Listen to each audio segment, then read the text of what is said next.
हम सब इस बात को जानते हैं कि कांग्रेस की मंशा हमेशा सत्ता एन केन प्रकारेण सत्ता प्राप्त करनी रही है। वे देश की कीमत पे सत्ता चाहते हैं और देश की कीमत पर उन्हें सत्ता चाहिए। इसके लिए महिलाओं पर बर्बर अत्याचार करने वाली तालिबानी प्रवृत्ति को भारत के अंदर लागू करना चाहते हैं। यानी व्यक्तिगत कानून को कांग्रेस सत्ता में आने के बाद लागू करने की बात करती है। यानी 3 तलाकी को प्रथा से भारतीय जनता पार्टी की मोदी जी के नेतृत्व की सरकार ने देश की आधी आबादी को इसको प्रथा से मुक्त किया, उससे स्वतंत्रता दी।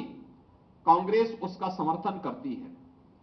यानी व्यक्तिगत कानून देश के अंदर हम कहते हैं 2 प्रधान 2 विधान 2 निशान नहीं चल सकते। इसके लिए 1953 में डॉक्टर श्यामा प्रसाद मुखर्जी जी ने अपना बलिदान दिया था। लेकिन कांग्रेस देश के अंदर व्यक्तिगत कानून लागू करके शरिया कानून लागू करना चाहती है, तालिबानी विध्वंस का समर्थन करना चाहती है।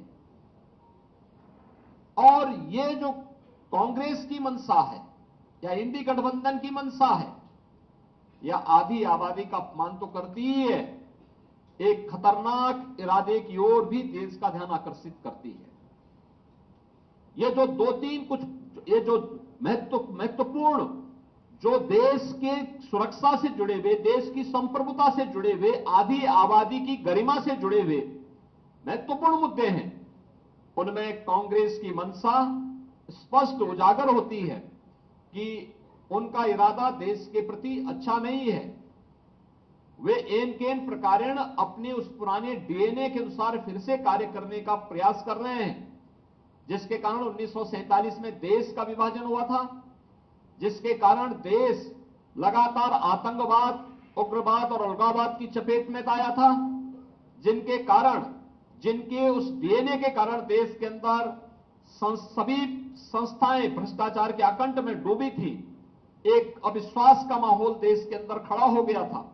कांग्रेस इस देश को फिर से उधर ही ले जाना चाहती है और आज इसीलिए जब लोकसभा चुनाव के हम द्वितीय चरण के लिए मतदान की ओर जाना चाहते हैं, तब मैं प्रदेश और देश के मतदाताओं से अपील करना चाहूंगा कि देश यानी जीवन आपका है, सुरक्षा आपकी है, देश आपका है, वोट भी आपका है।